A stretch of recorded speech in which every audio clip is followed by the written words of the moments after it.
जिल्ह्यांची गोष्ट थोडी वेगळीच आहे. महापूर ते अतिवृष्टीचे जे काही इशारे मिळतात त्या भागामध्ये त्या पद्धतीनं पाऊसही पडतोय.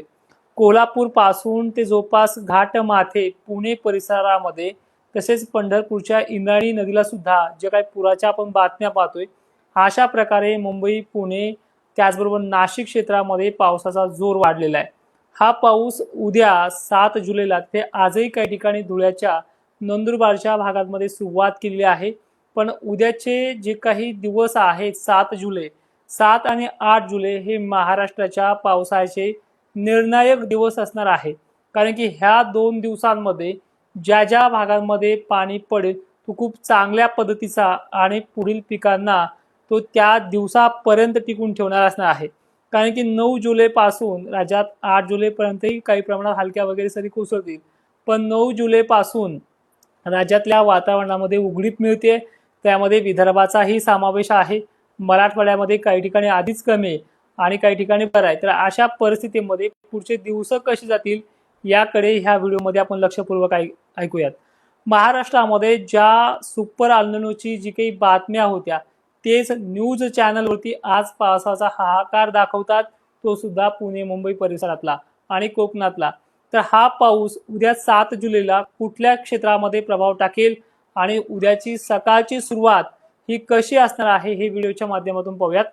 उद्या नाशिक जिल्ह्यामध्ये पावसाचा पुन्हा जोर वाढतोय. त्यामुळे अहिल्यानगरच्या श्रीगोंदा पट्ट्यापर्यंत जो काही आज पाऊस होता, श्रीगोंदा दक्षिण भाग यापर्यंत तो पाऊस काही प्रमाणात पूर्वेकडे सरकतो आहे.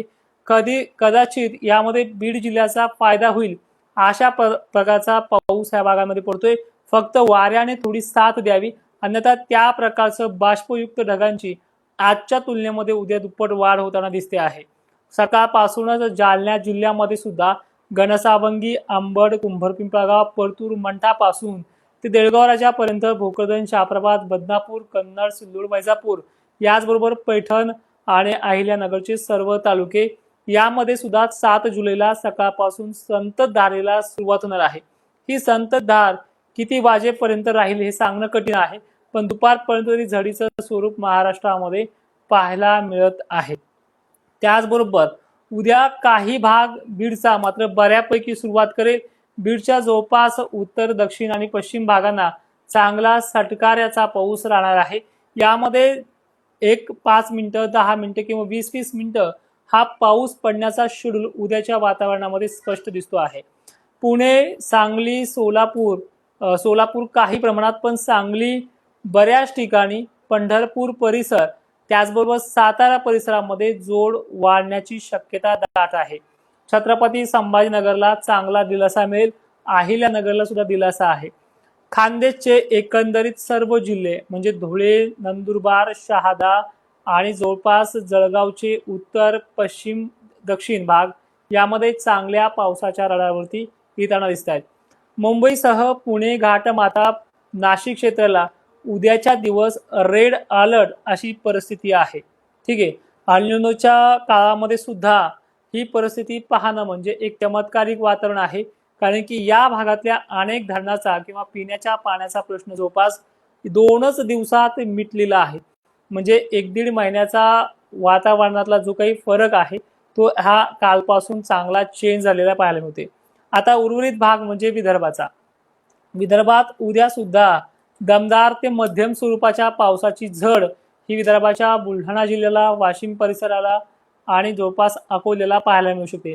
घटकात या भागामध्ये काही ठिकाणी सूर्यदर्शन ते मध्यम स्वरूपाचा पाऊस हा होत राहणार आहे. विदर्भाची पावसाची जी काही टायमिंग असेल ती सकाळी एक झटका आणि दिवस मावळता एक झटका अशा स्वरूपाची आहे.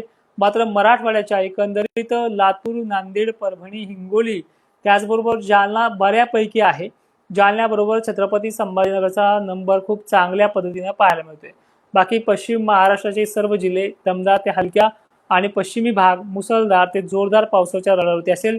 धरण क्षेत्रामध्ये जायकवाडीचा जो उल्लेख आपण मागे केला होता, धरण क्षेत्राच्या बाबतीत जायकवाडीमध्ये आवक वाढू शकते. तर एक्झॅक्टली तुम्ही पाहताय अनेक धरणं पश्चिम महाराष्ट्रातल्या पश्चिमी भागामधली हे चांगले ओव्हरफ्लो झालेले पाहायला मिळतात.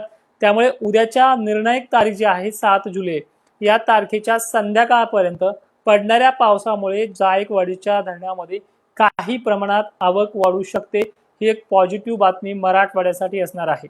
बाकी खान्देशच्या बाबतीत पुन्हा रिपिटेशन मध्ये सांगतोय की तुम्हाला होणारच आहे, परिस्थिती तुमच्या भागाकडे सरकते आहे। आता पुढील कंडिशन कशी आहे, म्हणजे महाराष्ट्रामध्ये जवळपास 8 जुलैपर्यंत हे दमदार आणि सटकारे जरी चालले तर पुढे जवळपास 6 ते 7 दिवसाचा गॅप असणार आहे। या गॅपमध्ये ढगाळ वातावरण, 2-3 तास सूर्यदर्शन आणि मध्यम ते जोराने वारे अशी ही थंड वातावरणाची प्रक्रिया असून यामध्ये टेम्परेचर लॉस असल्यामुळे जर पिकांना कमी पाणी झालं असला तरी पिकांमध्ये कुठल्याही प्रकारचं करपणं, सुकणं अशी प्रक्रिया याच्यामध्ये जवळपास पाहायला मिळू शकत नाही। हा जो काही गॅप आहे 9 जुलै पासून स्टार्टअप होतोय, 9, 10, 11, 12, 13 ते 14 किंवा 15 तारखेपर्यंत एकंदरीत एक आठवड्याचा हा विश्रांतीचा काळ असणार आहे मान्सूनचा। याच्यामध्ये सुद्धा ढगाळ वातावरण आणि हलक्या सरी या काळामध्ये होत राहू शकतात, त्यामुळे मोठी घाबरण्याची कंडिशन नाहीये। मग पुढील टप्पा जो येतोय तो जवळपास 15-16 जुलैच्या दरम्यान रिमझिम पाऊस ते जोरदार सरींचा हा टप्पा येतोय। यावेळी दक्षिण महाराष्ट्र मराठवाड्यामध्ये याची साथ बऱ्यापैकी पाहायला मिळते। बंगालच्या उपसागरामध्ये जे लो प्रेशर बघायला मिळते त्या लो प्रेशरचा फायदा मराठवाड्याला नाहीये, मात्र पूर्व विदर्भामध्ये त्याची छाप पडू शकते, ज्यामध्ये नागपूर जिल्हा, हिंगणघाट, वर्धा, चंद्रपूर, नांदेड, हिंगोली आणि उत्तरेकडील भाग याचा समावेश 17-18च्या पावसामध्ये वाढ होण्यासाठी आहे। पण जो पश्चिम महाराष्ट्रामध्ये जे लो प्रेशर बनलेलं होतं या काळामध्ये ते वितळल्याच्या नंतर पुन्हा अशा स्वरूपाचं लो प्रेशर 15-16ला बनून यामध्ये दक्षिण महाराष्ट्राचा आणि मराठवाड्याचा फायदा होणार आहे। आणि हा महिना जर थोडे किरकोळ जिल्हे जर आपण सोडले तर ह्या महिन्यामध्ये सापका शिपका रिमझिम मध्यम अशा स्वरूपाच्याच पावसावरती हा महिना भागून घेईल। आता सप्टेंबर, ऑगस्ट, सप्टेंबरची जी काही कंडिशन आहे याबद्दल बोलूया। हे जे पश्चिमी वारे आहेत, बखाडी वारे दरवर्षी सुटत असतात, ह्या महिन्यात ते आवर्जून सुटतात, त्यामुळे ह्या महिन्यामध्ये मोठ्या पावसापेक्षा छोट्या पावसावरती पिकं चांगले राहतील अशी शक्यता आहे। दीर्घकाळ मोठा खंड 20 दिवसाचा नाहीये, एक 7-8 दिवसाची उघडीप राहणार आहे फक्त। आणि त्यानंतर ऑगस्ट मध्ये टेम्परेचर वाढणार आहे। टेम्परेचर वाढल्यामुळे जे काही विहिरीच्या पाण्याचा, तलावाचा, धरणाचा जो काही प्रश्न आहे मराठवाड्याचा आणि विदर्भाचा तो देखील या पावसामध्ये मिटून जाईल। खान्देचाही याच्यामध्ये समावेश आहे। आणि ऑगस्ट आणि सप्टेंबर हा जो दुष्काळी पट्टा आपल्याला वाटतोय, दुष्काळी सदृश परिस्थिती वाटते, याला उत्तर देण्यासाठी अजून 1 महिना बाकी आहे। पण आजच्याच तारखेला पश्चिम महाराष्ट्रातल्या कोल्हापूर, सांगली, सोलापूर यामध्ये कमी आहे, पण पश्चिमी भाग कोल्हापूर, सांगली, कोल्हापूर या परिसराबरोबरच पुणे परिसर आणि नाशिक क्षेत्रामध्ये त्याचबरोबर खान्देशचा पाण्याचा बऱ्याच भागातला प्रश्न हा मिटवणार आहे। विदर्भाच्या बाबतीत थोडं अजून बोलायचं झालं तर विदर्भाचा पाण्याचा प्रश्न अनेक भागांचा मिटलेला आहे, फक्त 30 आणि 40% भाग राहिले तिथे फक्त चांगला वाहुणी पाऊस झालाय, काही ठिकाणी जेमतेम आहे, पण 50% भागांच्या नदीला पाणी आपण दौऱ्या दरम्यान पाहिले तिथे चांगल्या पद्धतीने पडलेला होता। या व्हिडिओमध्ये इथेच थांबतोय, लवकरच भेटूया फेसबुकच्या लाईव्ह मध्ये, तोपर्यंत